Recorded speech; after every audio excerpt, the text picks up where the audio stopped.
والصلاة کے بعد نہایت واجب الاحترام دوستو بزرگو السلام علیکم ورحمۃ اللہ۔ اب آبزی وقار اس کریم رب کا لاکھ لاکھ شکر ہے کہ اس خالق عالم ازل نے ہمیں اپنی ایک عبادت کا موقع عطا فرمایا۔ دعا کرتے ہیں کہ اللہ رب العزت ہمارا مل بیٹھنا، ذکر اذکار کرنا اپنی بارگاہ شرف قبولی عطا فرمائے۔ اب آبزی وقار آج ہم جس موضوع پر لب کشائی کریں گے عقیدہ ختم نبوت صلی اللہ علیہ وآلہ وسلم کہ آقا دو جہاں صلی اللہ علیہ وآلہ وسلم کی ناموس کے حوالے سے، آقا کی عزت کے حوالے سے چند دن پہلے پاک جو جج تھا انہوں نے آقا دو جہاں صلی اللہ علیہ وآلہ وسلم کی نبوت کے حوالے سے پاس کیے کہ قادیانیوں کو کچھ ریلیف عطا کیا، انہیں ریلیف دیا کہ وہ اپنی مسجد بھی بنا سکتے ہیں، عبادت بھی کر سکتے ہیں، قربانی بھی کر سکتے ہیں، حج بھی کر سکتے ہیں۔ مبارک ثانی ایک کیس تھا، مبارک ثانی کون شخص ہے؟ وہ ایک قادیانی شخص تھا۔ تو اس شخص کے قرآن مجید اپنی طرف سے لکھا، انہوں نے غلام احمد قادیانی کو اپنا نبی تصور کرنے کے لیے قرآن کے اندر تحریف نکال کر اصل قرآن کے نسخے کو اس کے اندر اپنے اس نبی کا اسے یعنی وارد کرنے کے لیے، نبی تصور کرنے کے لیے انہوں نے ایک کتاب لکھی۔ تو اس وقت 1953 کی بات ہے، وہاں کے علماء، اس وقت جو علماء تھے، مشائخ تھے، بزرگان دین تھے، عاشق رسول تھے، سیسا پلائی دیوال بن گئے۔ فرمایا کہ یہ جو قادیانی ہیں دائرہ اسلام سے خارج ہیں، اسلام سے خارج ہو چکے ہیں، کیونکہ اسلام کے ساتھ ان کا کسی چیز کا تعلق نہیں ہے۔ قادیانی کون ہیں؟ کسے کہتے ہیں؟ قادیانی وہ ہوتے ہیں جو نبی کریم علیہ الصلوۃ والسلام کے علاوہ بھی کسی اور نبی، وہ غلام احمد قادیانی تھا، وہ شخص آنکھ سے کانا تھا، اسے اپنا نبی سمجھتے تھے، کیونکہ رب کریم نے قرآن مجید کے اندر بھی ارشاد فرما دیا اور حضور کی نبی کریم علیہ السلام کی حدیث مبارکہ سے بھی ثابت ملتا ہے۔ آقا دو جہاں صلی اللہ علیہ وآلہ وسلم نے ارشاد فرمایا لا نبی بعدی، آپ نے ارشاد فرمایا میرے بعد کوئی نبی پیدا نہیں ہوگا، میں آخری نبی ہوں، میرے بعد کسی نبی نے نہیں آنا، نبوت کا سلسلہ ختم ہو چکا ہے۔ تو اللہ رب العزت نے اس آیت کریمہ کو نازل فرمایا ما کان محمد ابا احد من رجالکم ولکن رسول اللہ وخاتم النبیین وکان اللہ بکل شیء علیما، کہ اللہ رب العزت نے ارشاد فرمایا کہ میرا محبوب تم مردوں میں سے کسی کا باپ نہیں ہے، تم مردوں میں سے کسی کا باپ نہیں ہے، بلکہ یہ اللہ کا رسول ہے اور خاتم النبیین ہے، اللہ کا آخری نبی ہے۔ وکان اللہ بکل شیء علیما، بے شک اللہ تبارک و تعالی ہر چیز کا علم رکھتا ہے، اللہ تبارک و تعالی ہر چیز کو جانتا ہے، اسے ہر چیز کا علم ہے۔ تو اس آیت کا شان نزول اور اس کا پس منظر مختلف تفاسیر کے اندر ذکر کیا گیا ہے۔ تو اس کی تفسیر کی ہے مولانا نعیم الدین مراد آبادی رحمۃ اللہ تعالی علیہ، بہت بڑے بزرگ بھی تھے، محدث بھی تھے، قرآن مجید کی تفسیروں کو آپ نے تحریر بھی فرمایا ہے۔ حضرت علامہ مولانا نعیم الدین مراد آبادی رحمۃ اللہ تعالی علیہ، آپ اس آیت کے تحت آپ لکھتے ہیں، فرماتے ہیں کہ نبی کریم علیہ الصلوۃ والسلام آخری نبی ہیں، نبوت آپ پر ختم ہو چکی ہے، آپ کے بعد کسی کو نبوت نہیں مل سکتی، آپ پر نبوت کا سلسلہ ختم ہو چکا ہے۔ آپ نے حتیٰ کہ یہ بھی فرمایا کہ جب حضرت عیسیٰ علیہ السلام دنیا پر دوبارہ تشریف لے کر آئیں گے، وہ بھی سرکار کی شریعت پر عمل کریں گے، کیونکہ انہیں نبوت پہلے مل چکی ہے،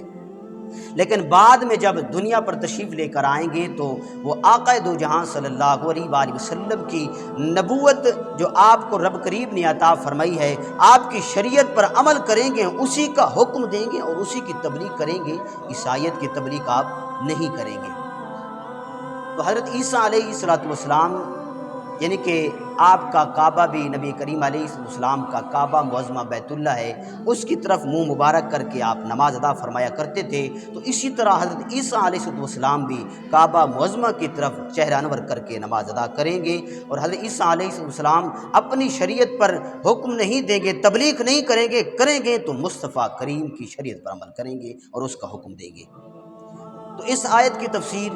حضرت شیخ عبدالحق محدث دہلوی رحمۃ اللہ تعالی علیہ آپ فرماتے ہیں کہ محققین نے خاتم النبیین کا معنی اس طرح آپ نے تحریر فرمایا، بیان فرمایا کہ اللہ تبارک و تعالی نے تمام انبیاء کرام علیہ الصلوۃ والسلام کی نبوت کو جمع کر کے مصطفیٰ کریم کے دل مبارک میں رکھ دیا۔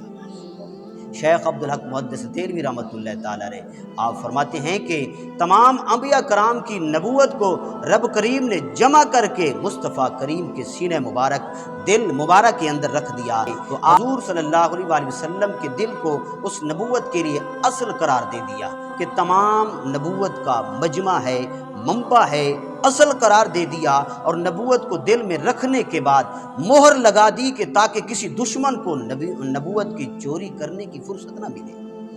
مہر لگا دی وہاں پر کہ آقا دو جہاں صلی اللہ علیہ وآلہ وسلم کو پیدا فرمانے کے بعد نبوت کا سلسلہ ختم ہو چکا ہے، حضور کے بعد کسی نبی نے پیدا نہیں ہونا، نبوت کا سلسلہ ختم ہو جائے گا۔ تو اعلیٰ حضرت عظیم البرکت امام احمد رضا خان فاضل بریلوی رحمۃ اللہ تعالی علیہ کا مکتوبہ رضویہ کے اندر آپ رحمۃ اللہ تعالی علیہ فرماتے ہیں کہ نبی کریم علیہ الصلوۃ والسلام کی ختم نبوت کے حوالے سے کہ جس طرح رب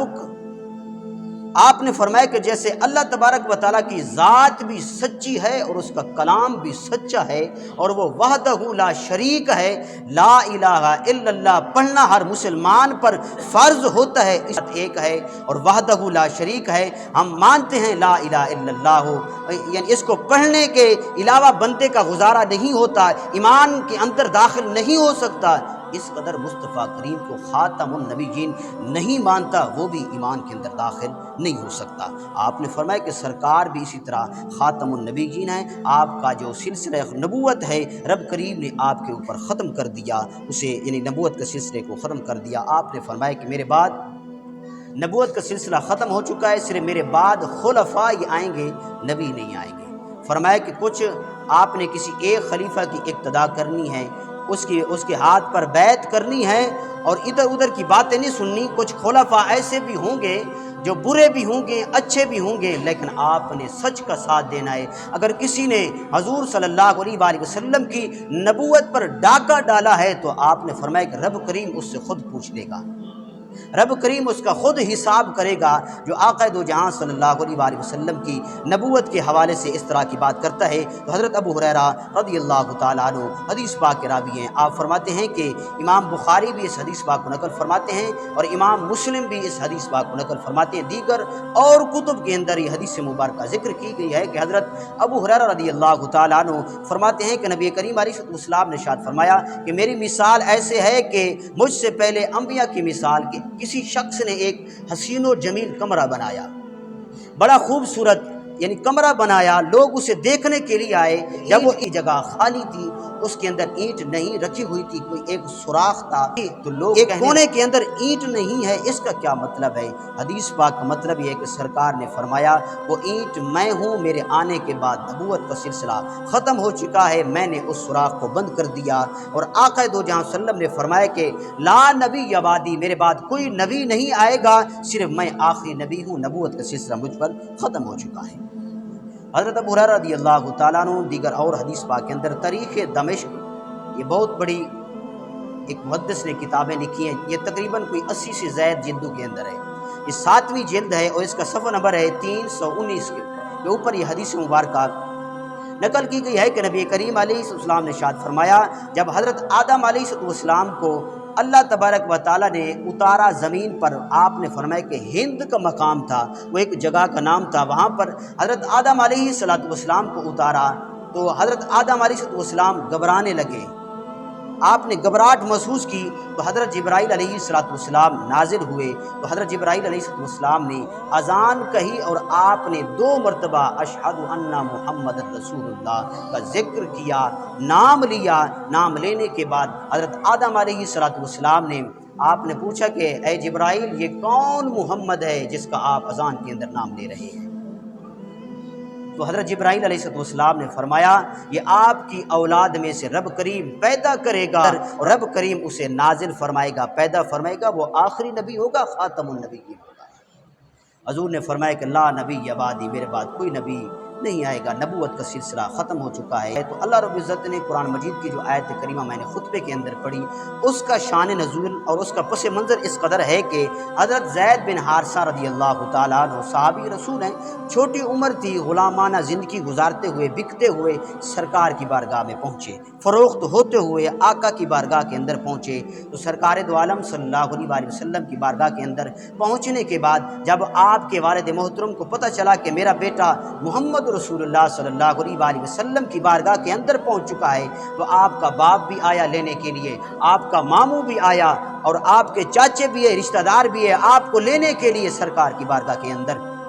جب سرکار کی بارگاہ کے اندر آئے تو عرض کی یا رسول اللہ صلی اللہ علیہ وسلم، ہمارا بیٹا ہے بکتے ہوئے آپ تک پہنچا ہے، اس کی ماں بڑی مایوس ہے، اپنے بیٹے کی جدائی کے لیے ہر وقت روتی ہے، ہمیں یہ بیٹا عطا کر دے۔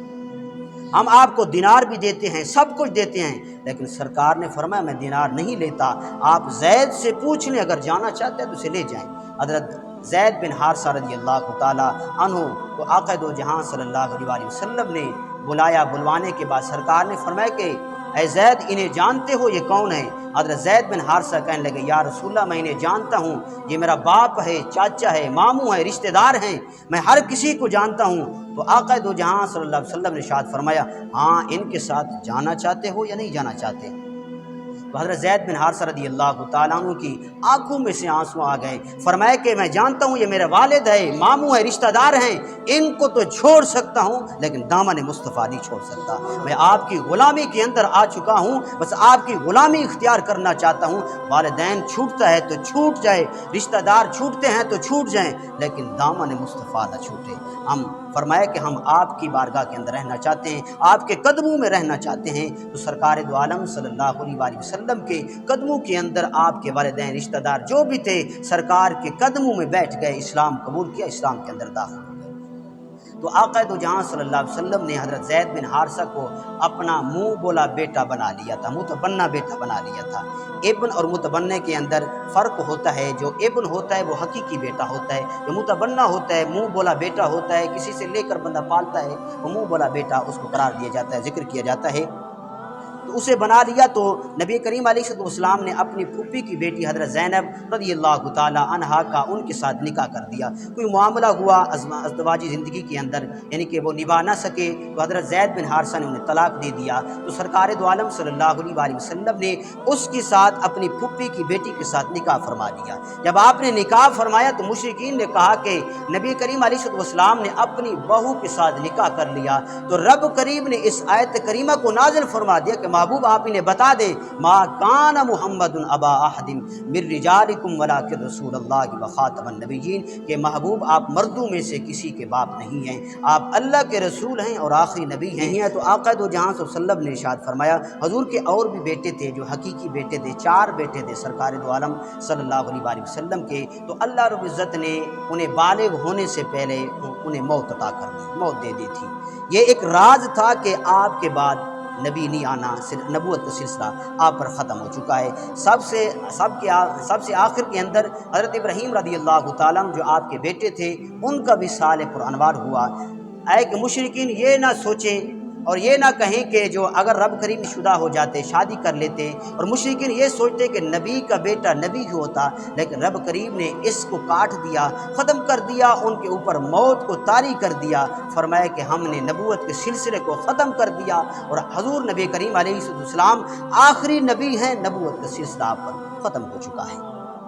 حدیثوں کے اندر بہت بڑا ذخیرہ ملتا ہے اور قرآن مجید کے اندر مختلف آیتوں کے اندر بھی ذخیرہ ملتا ہے۔ تو حدیث مبارکہ کے اندر ہے، نبی کریم علیہ السلام نے ارشاد فرمایا، امام مسلم حدیث پاک کو نقل فرماتے ہیں، آپ نے ارشاد فرمایا انا والساعۃ کہاتین، آپ نے ارشاد فرمایا کہ آپ نے ایسے 2 انگلیاں اٹھائیں، آپ نے فرمایا کہ میرے اور اس کے درمیان، فرمایا کہ میرے اور قیامت اس طرح ہے، اس طرح فرمایا کہ میرے اور قیامت کے درمیان تیسری کوئی چیز نہیں ہے۔ آپ نے فرمایا اسی طرح میرے بعد بھی کوئی نبی نہیں آئے گا، کوئی آئے گا۔ اگر جو قرآن کے اندر پہلے بھی ذکر کیا گیا ہے کہ جو نبی پہلے آتے وہ بعد میں آنے والے نبیوں کا ذکر فرماتے ہیں کہ میرے بعد اس نبی نے آنا ہے۔ تو حضرت عیسیٰ علیہ السلام نے بھی قرآن مجید کے اندر ذکر فرماتے ہیں، ان کا بھی ہے کہ مبشرم برسولی یاتی من بعد اسمہ احمد، کہ حضرت عیسیٰ علیہ السلام جب آپ جانے لگے تو فرمایا کہ اے لوگوں میں تمہیں خوشخبری نہ دوں کہ میرے بعد نبی آئے گا، اس کا نام احمد ہوگا۔ لیکن سرکار نے اپنے بعد آپ نے تبلیغ فرمائی، لیکن یہ نہیں فرمایا کہ میرے بعد کوئی نبی آئے گا۔ آپ نے فرمایا کہ لا نبی بعدی، میں آخری نبی ہوں، میرے بعد کسی نبی نے نہیں آنا۔ آپ نے حضرت عمر بن خطاب رضی اللہ تعالیٰ عنہ کے حوالے سے بھی ارشاد فرمایا، آپ نے ارشاد فرمایا کہ لو کان نبی لکان عمر، آپ نے ارشاد فرمایا اگر میرے بعد کوئی نبی ہوتا تو عمر بن خطاب ہوتا، کیونکہ اللہ رب العزت نے عمر کے زبان پر حق کو جاری فرما دیا۔ عمر جو بھی سوچتا تھا رب کریم آیت کریموں کو نازل فرما دیتا تھا، جو بھی، کیونکہ حضرت عمر بن خطاب رضی اللہ تعالی عنہ کیونکہ سرکار کے غلام تھے نا، سرکار نے تربیت فرمائی ہے نا ان، اگر بنتے تو عمر بن خطاب بنتے نبی، اگر ان کے بعد اگر سرکار کے بعد نبی ہوتے تو حضرت ابوبکر صدیق رضی اللہ تعالیٰ انہوں کی ذات ہوتی، انہوں نے سرکار کے ہاں تربیت پائی ہے۔ لیکن آیا کہ یہ غلام احمد قادیانی نبی نہ بنتا جو آنکھ سے بھی کانا تھا؟ نبی تو آنکھوں سے بھی ہر چیز کے ہر عیب سے پاک ہیں، کہ کسی کا نبی 1,24,000 پیغمبر کے اندر کسی نبی کے نام کے ساتھ غلام کا لفظ نہیں ہے۔ حضرت نوح علیہ السلام، حضرت یحییٰ علیہ السلام، محمد رسول اللہ صلی اللہ علیہ وسلم، اس قدر نبیوں کے نام ہیں۔ یہ ایک جھوٹا اور کذاب شخص ہے۔ جب مسلمہ کذاب نبی کریم علیہ السلام کے دور کے اندر تھا، مسلمہ کذاب نے اسلام قبول کر لیا تھا اور یہ اذانیں بھی دیا کرتا تھا مسلمہ کذاب۔ بعد کے اندر انہوں نے نبوت کا دعویٰ کر دیا تو اسلام کے جو اسلام قبول کیا تھا، اسلام سے خارج ہو چکا تھا، دائرہ اسلام سے خارج ہو چکا تھا۔ تو اس دور کے اندر سرکار دو عالم صلی اللہ علیہ وسلم کا دور مبارک تھا، تو اس مسلمہ کذاب نے کہا کہ نبی کریم علیہ السلام کو خط لکھا کہ آپ کے جانے کے بعد میں نبی ہوں گا اور میرے اوپر ہی وحی آئے گی۔ تو نبی کریم علیہ السلام نے اپنے تمام صحابہ کرام کو خط لکھنے کے بعد آپ نے فرمایا کہ کون ہے جو مسلمہ کذاب کے دربار میں جانا چاہتا ہے؟ ایک صحابی رسول کھڑے ہوئے، وہ کھجور کھا رہے تھے، کھجور تناول فرما رہے تھے، تو وہ صحابی کھڑے ہوئے، اس کا کاروبار کھجور بیچنے کا کاروبار تھا، اس کے تقریباً کوئی 10-15 بچے تھے، 10-12 بچے تھے، حدیث کے اندر اس طرح کے الفاظ ملتے ہیں غالباً۔ تو وہ صحابی رسول رضی اللہ تعالیٰ عنہ کھڑے ہوئے، فرمایا کہ یا رسول اللہ میں جانا چاہتا ہوں مسلمہ کذاب کے دربار کے اندر۔ جب وہ صحابی رسول نے بولا تو وہ کھجور کھا رہے تھے، تو کھجور کے ٹکڑے نہ صحابہ کرام کے چہرے پر پڑے،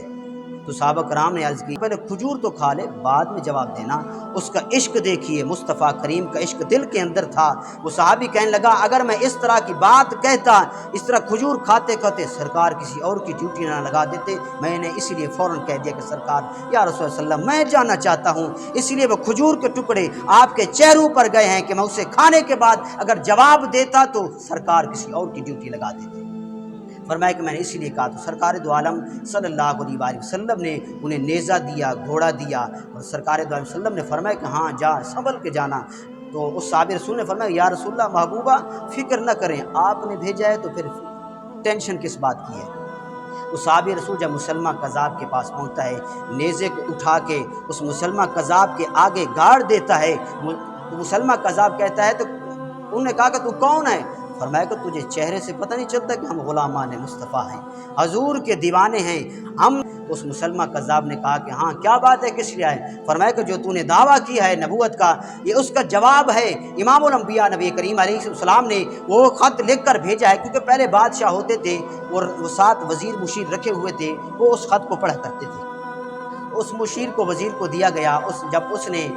اس خط کو کھولا، تمام رعایا اس کی بیٹھی ہوئی تھی جو اس کے ماننے والے تھے، کہا کہ سرکار نے لکھا کہ تو جھوٹا ہے، میں سچا نبی ہوں، میرے بعد کسی نبی نے پیدا نہیں ہوا۔ جب یہ بات کہی تو وہ مسلمہ کذاب آگ بھگولا ہو گیا، اس نے کہا کہ میں تجھے قتل کر دوں گا۔ تو صحابی رسول نے کہا کہ جب سرکار نے مجھے یہ خط دیا، نیزہ دیا، گھوڑا دیا، میں نے پیچھے کی طرف پلٹ کے نہیں دیکھا کہ میرے بچے کتنے ہیں، میرا خاندان کتنا ہے، میں نے ہر کسی کو چھوڑ دیا، میں نے حضور کی ناموس کے لیے اپنی جان کا نذرانہ پیش کرنے کے لیے آیا ہوں۔ فرمایا کہ ہم بھی دنیا کے اندر اگر رب کریم سے مانگتے ہیں تو شہادت کی زندگی مانگتے ہیں، ہمیں رب کریم اگر موت عطا فرمائے تو حضور کی ناموس پر ہمیں موت عطا فرمائے۔ ہم سارا دن ساری رات یہی دعا فرماتے، تو ہمیں دھمکی دیتا ہے کہ میں تجھے قتل کر دوں گا۔ تو وہ صحابی رسول کو مسلمہ کذاب نے ٹکڑے ٹکڑے کر دیے، لیکن آپ نے فرمایا رسول اللہ سچ ہیں اور آخری نبی ہیں، تو جھوٹا ہے، تو کذاب ہے، تو جھوٹا ہے، آخری نبی ہیں، امام الانبیاء ہیں۔ تو اس نے اس کو قتل کر دیا۔ تو سرکار دو عالم صلی اللہ علیہ وسلم مدینہ میں جلوہ گر تھے، تو آپ کی آنکھوں میں سے آنسو نکلے۔ تو صحابہ کرام نے پوچھا یا رسول اللہ کیا بات ہے؟ فرمایا کہ جو ہم نے غلام بھیجا تھا نا، آپ نے فرمایا کہ